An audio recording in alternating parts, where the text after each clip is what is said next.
Well, hey, Bible Love listeners, you are listening to part of our summer series, which we are talking about different vocations.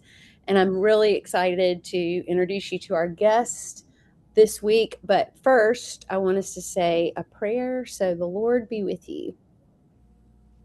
Ever living God, whose will it is that all should come to you through your Son, Jesus Christ. Inspire our witness to him that all may know the power of his forgiveness and the hope of his resurrection, who lives and reigns with you and the Holy Spirit, one God, now and forever. Amen. So today we have with us the Reverend Anna S. Page, who is a captain in the United States Army. And before we get started, I want to let you know that the internet is not completely stable. So just bear with us, and it's going to be a great interview. So, Anna, thank you so much for joining us. One of the there's so many different facets of ministry in the church, but what you do is really fascinating. So you are an ordained Episcopal priest, but you're also a captain in the Army and you're a chaplain. And so I just wanted to welcome you, and thank you for being with us, but also just we want to hear your story and what it is you do as much as you can tell us. So Yeah, welcome, Anna. thank you. Thank you so much for the invite to be here. When you reached out the other week, I was extremely humbled that y'all had even heard not just of my story, but have the awareness that there are Episcopal priests serving in the armed forces as chaplains, and that we are here and we're day in and day out providing spiritual and religious support to our service members who are in our care. As chaplains, at least on the Army side, we have two primary responsibilities, and those are responsibilities as a religious leader and a religious advisor.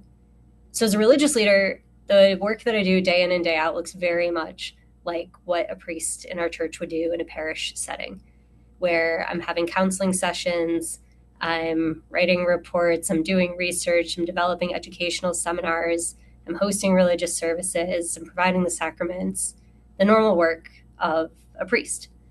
As a religious advisor, my work looks like providing advisement to my commanders on issues relating to ethics, morals, religion, and morale.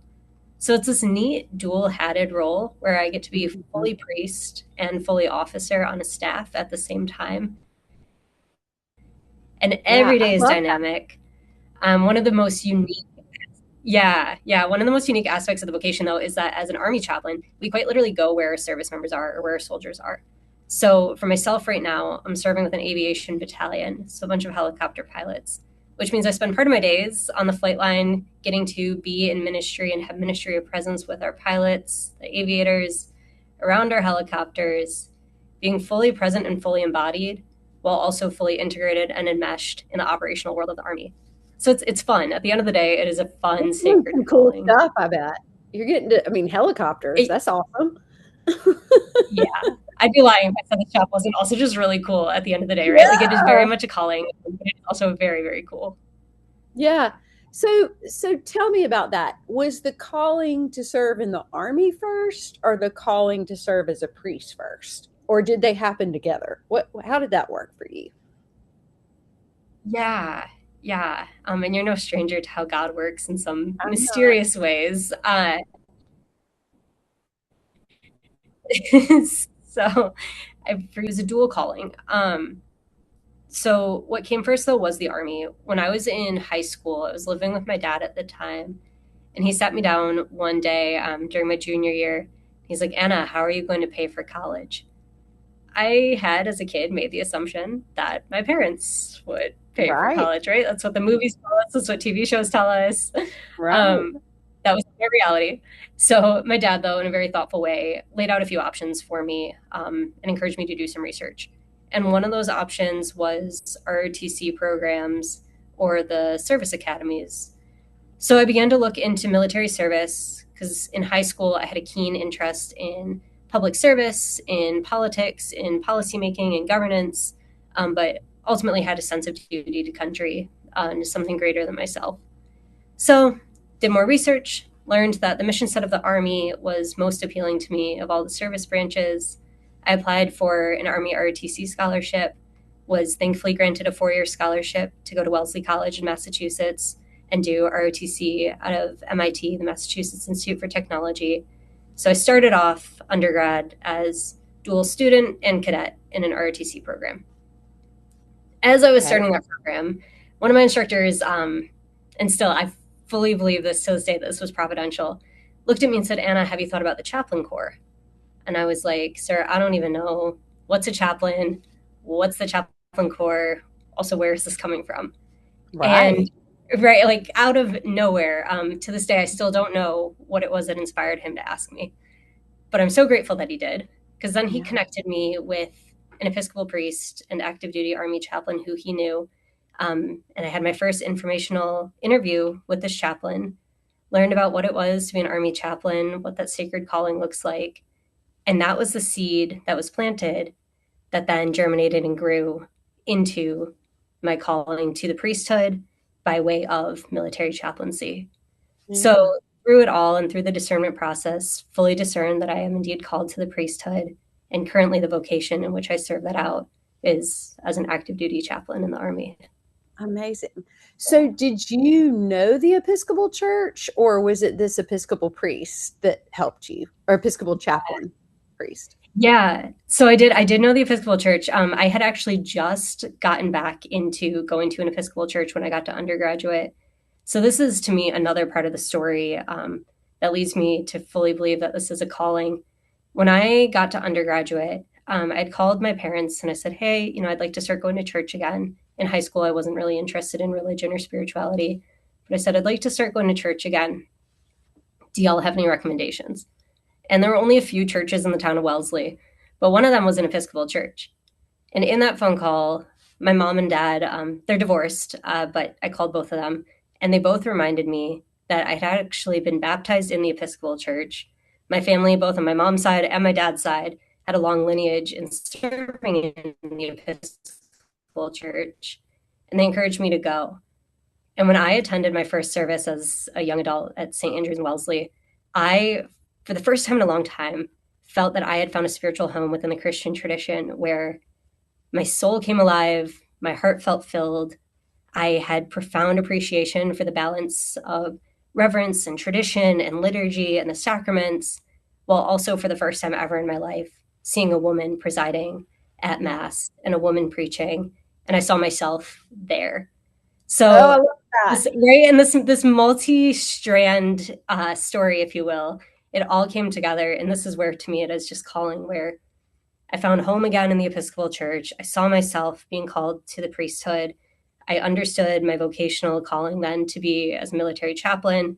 And the craziest part of it all to me is that the bureaucracy of the church, the Army, and academia all said yes consistently throughout the process. Right. And Which just means God was ordaining it over and over and over again. Exactly. I love that first service you went to again was a woman, because I've said the Bible Love listeners has heard this several times. My dad is a priest, but I didn't really know a lot of women priests, especially younger women priests, or like priests that I felt like looked like me, that like painted their toenails and had their hair highlight. You know what I mean? And so I love that you saw this woman that you were like, I can do that too. And for me, that's when I'm up there on Sunday, like I want the little girls in my parish to feel that exact same way. You don't have to look a certain way or be a certain way. You can do this too. Right. God calls each of us for who we are, how we are in these different settings. And I'm with you entirely to get to be part of that, that beautiful, diverse tapestry of the priesthood. Really is, it's special and it's a privilege. Yeah. Did you ever watch the 50th anniversary of the Women in Priesthood documentary? No, I haven't seen it yet. You gotta watch it, because at the end it says something like 7,000 women have been ordained in the Episcopal Church. And in my mind, all I could think was, I can't believe I'm one of those 7,000. That's That's amazing. not a lot of it's No. really not. And so you're one of those 7,000 too. And it was really great. You should go watch this. And listeners, you should all should go watch it. It's just a great history of women in ministry in the Episcopal Church. Okay, so take us through like all those things said yes. So what was the process after that? Yeah. And this is one of those, and if there is anyone listening who is interested in pursuing military chaplaincy, I'm always very, very happy to talk with different individuals who are interested because the process it's a bit cumbersome, as is true with most bureaucracies, I Yeah. believe. So the unique part then, military chaplaincy, is that we're balancing, the process of discernment in the Episcopal Church. And I was ordained through the Diocese of Massachusetts, so followed the same process as everybody of discernment, postulancy, candidacy, transitional deacon into the priesthood, while then also navigating the process to becoming an Army chaplain on the Army side, which ultimately looks like just a series of gates or a set of different packets of essays, interviews, fitness assessments, and then an endorsement from the Episcopal Church itself saying, hey, we, in this case, the Bishop of Armed Forces, certify that the Reverend Anna Page is capable, willing, and able to serve as a U.S. military chaplain. So talk about that a little bit more. I understand this, but some people might not. We have a bishop of armed forces in the Yes. Episcopal Church, which is Yes. who your bishop is, and it's actually a Mm-hmm. woman. So you Mm-hmm. don't belong to like I'm in the Diocese of Alabama. You Mm-hmm. you you what talk about that. Yeah, yeah, and some of the beautiful complexity of the episcopacy. So yes, the Bishop of Armed Forces is technically an extra canonical bishop. So no physical territory over which has authority, but is responsible for guiding, shepherding the well-being of all of the federal Episcopal chaplains. So those are all the military chaplains, the Veterans Affairs chaplains, and the Bureau of Prison chaplains in our church. And we're all out there. We do exist. We just are not in, quote unquote, conventional settings. But yeah, so Bishop Ann Ratonia is our serving Bishop of Armed Forces.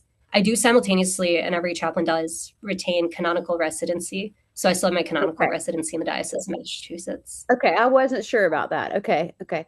But that's Mm-hmm. who you report to is the Bishop of Armed Exactly. Services. Exactly. So do y'all like gather once a year and have a clergy Yeah. gathering? How does that work? Actually, it's very timely that you asked that. Quite literally, in a week from now, I'll be headed over to Alabama for our annual Federal Episcopal Chaplain training for a week. So I'll get to Awesome. see, yeah, all my colleagues in ministry who are in this vocation. I might need to come meet Yeah, you. Uh, this is very, very timely. Again, God's it calling is is. It is. providential. It is. So, yeah, So, how long have you been doing this, Anna? Do you mind yeah, if I? I've been on active duty in the Army for going on 5 years now, and then was in the reserve for 5 years before that. Okay. So I was So, commissioned in 2017. So I've okay, been around. cool. Yeah. Awesome. And so you you go where you're needed. Yeah. Is that the right way to say that, do you think? Exactly. So on the Army side, Army chaplains are assigned to a unit. As a captain, we're assigned to battalions. And we have US forces all over the world in all different settings. And chaplains are assigned to where people are. So my last assignment, I served two different units up at Fort Bragg in North Carolina. I'm currently serving in Honduras with a battalion down here. And then this summer, I'll move to Fort Hood in Texas and serve a different kind of battalion there. Yes, so that is a little bit different in life too. I mean, priests and ministers are always going to move around, but in the Episcopal Church, it's probably not as much as you're moving around. Like at my last parish, I was there 6 years. Now I am in a new call, but I hope I'm here a long time. So, that's hard, I would think. Even though you have this amazing family of the Army around you, it is a lot of moving and shaking and, all that. Yeah, you're right. It is. I've been moving every 1 to 4 years on average is how that shakes out. Well, and I think it's such a great, it just shows your commitment and your love for God's people, that's what your call is to serve people in that way. Appreciate that. Um, do you have like a weekly Eucharist, or how does that work? Yeah, it depends on setting. So like back at Fort Bragg, just normal installation in a normal city in the U.S. I would go to service almost every Sunday at Holy Trinity Episcopal in Mhm. downtown Fayetteville. So that was Mhm. my home church at the time, and it was really, really important and wonderful for me to be able to connect with Yeah, of the Episcopal body and remain connected. Um, course.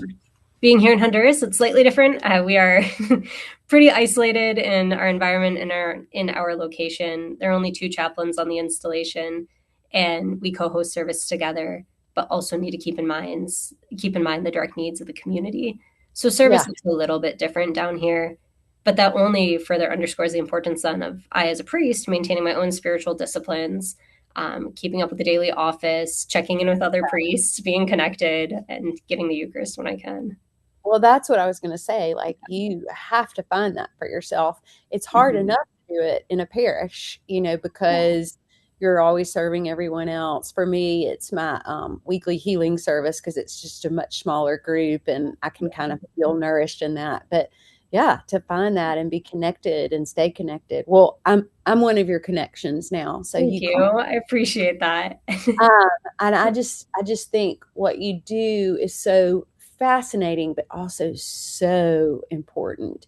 It doesn't matter what the state of the world is. People are people, and they're hurting, or they're in Yeah, need of God, or they're in need of God's love. So it doesn't matter where we are and what time period we are in. Your work and my work is always going to be necessary. I appreciate that very much so. And part of how I think about the calling of chaplaincy, and in particular military chaplaincy for me, is either the image of being able to shine a light in otherwise dark places, or the saying of infusing humanity into otherwise inhumane situations. Oh, what a And that powerful is right, right. And that's the privilege that I get to walk in literally every day as I quite literally do life together with all of our service members who are down here, both being thought. one of them myself, but also accompanying on the journey. Yeah. Are you comfortable telling me like what your favorite part of what you do is? Yeah, yeah. And really, in the same way that parish ministry is so diverse, so is Army chaplaincy. So it is hard to pick a favorite part, but there are Sure. some days that I really do geek out on, the intellectual side of what we do, where I'm developing curricula around spiritual resiliency and wellness and the role of reconciliation and healing. I love academic work. I love learning then about other religions and cultures and understanding how, in this case, the religious demography of Honduras can influence or inform the work that we do here. That's really fun in and of itself.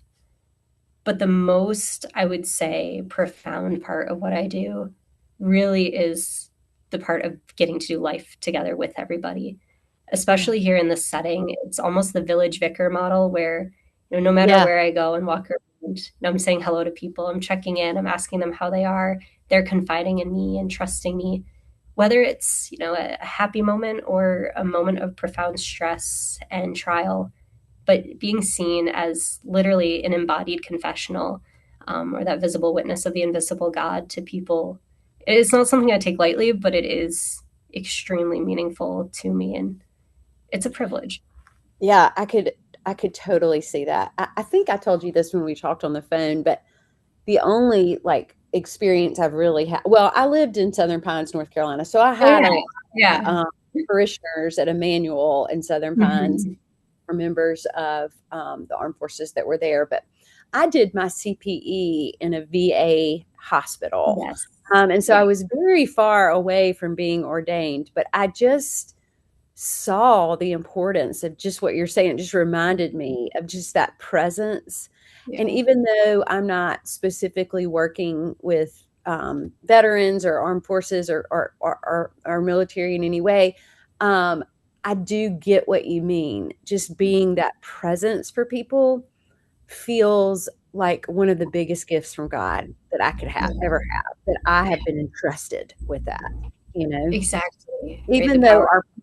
our people are a little bit different. Your and I's Yeah. people are a little bit different. They're still all God's children. you know? Exactly. It's still just people trying to figure out how to make it through the day, one foot in front of the other in a way that's life-giving. So I Yeah. completely Yeah. agree. Yeah. So I would imagine, Anna, there's some really hard stuff with this too. Yeah. And so I'm really thankful that you have found some church homes that you can be connected in, and that you get to come to Alabama next week and be with all your colleagues. And because it's not easy work, no matter what kind of priest you are. It's just not, you know. But one of the things we really wanted to do this summer was really highlight all the different kinds of ways to be in ministry. Because I do think people look at priests or deacons and they're like, oh, you have this specific way to do this. And that's just not true. I think you're just such a wonderful example of there's lots of ways to serve God, even as an ordained person, right? Right. Completely agree. It is Yeah. interesting how, and I think the model's changed since I've been in seminary. So this is not, gospel truth, so to speak. But I do remember, at least when I was in seminary, there's a pretty conventional mold of what ordained ministry looked Mhm. like. And, since then stepping into ordained ministry to realize that we serve in so many different capacities, even priests who are parish priests are still so creative and innovative and finding ways to engage community and then step into vocations. And it's impressive to see what the priesthood. I agree. Yeah. I agree. I feel very called to be a parish priest and nothing else. But I will say the parish I served previously and the parish I serve now could not be more different in the way that they are, you know. And so even in that, there's complexity and, you know, all of that, but in a good way, you know. So what we do never gets boring. That's Um, real. It's real. Especially what you do never gets boring. It's real. Well, I think. Well, is there anything else you'd like to share about what you do? I don't want to make sure we don't skip anything. Yeah, no, I really appreciate that. And firstly, just want to reiterate, thank you again for having the awareness to invite clergy who don't, fit the conventional mold onto the podcast so we can talk about our vocations. Because just like it was important for me and for you to see a woman priest, I like to believe that it's important for Episcopalians in particular to see that we do have Episcopal priests serving in the armed forces, upholding the just war tradition, which is in line with our theological tradition, and finding ways to support service members to be their whole best selves, to then continue the mission, whether that be in the Army, in the Navy, in the Air Force, etc. So just thank you, first of all. And then the other bit that I wanted to highlight is the Army Chaplain Corps has 3 core competencies, which are nurture the living, care for the wounded, and honor the fallen. And I think that's really important for people to understand that at the end of the day, what Army chaplains do is we're here to nurture, we're here to care, and we're here to honor. And as long as we're doing that, we're accomplishing our mission that we've been called to do then within, in this case, in the Army setting.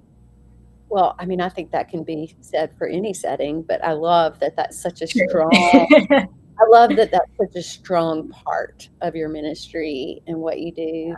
And yeah, it was so important for, I found you. I Googled you and I found you. And listeners will connect Anna's information on the show notes because she has offered to be in touch if this is something that you've been in or if you're interested in. I would imagine there's a real need for more folks that do what you do. Is that true? there there are there Yeah. there really is a need. And to also just reinforce or shed light on the chaplaincy within the armed forces, it's a pluralistic environment, and that's part of Mhm. what makes us so strong and such an asset for the military, is that we have chaplains of all different denominations, of all different faith groups.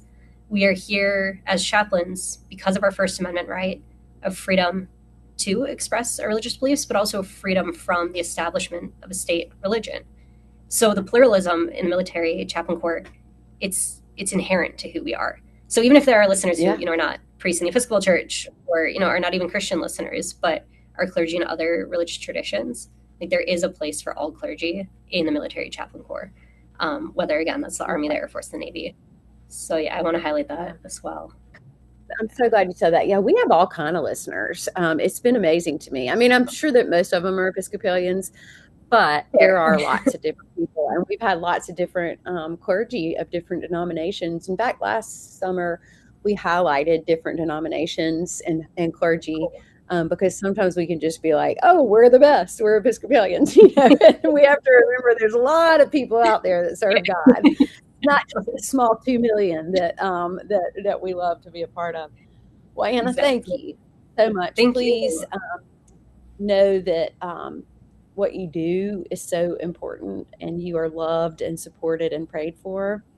And listeners, as always, remember that we love you, but most importantly, God does.